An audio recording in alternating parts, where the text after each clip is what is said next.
जश्न आज़ादी जी मुख्य तकरीब DC आफिस में थी गुजरी।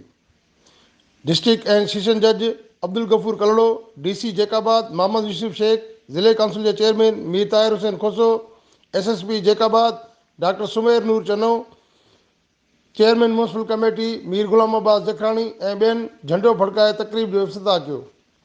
क़ौमी तराने सां गॾु झंडे खे सलामी ॾिनी वई। तकरीब में मुख़्तलिफ़ स्कूल जे शागिर्दनि टेबलोज़ पेश कया ऐं क़ौमी गीतनि ते रक़्स कयो वियो। तकरीब में पाकिस्तान जी सलामती, खुशहाली ऐं मज़बूती लाइ दुआ घुरी वई। हैदर मक्सी, इबरत न्यूज़, जैकाबाद।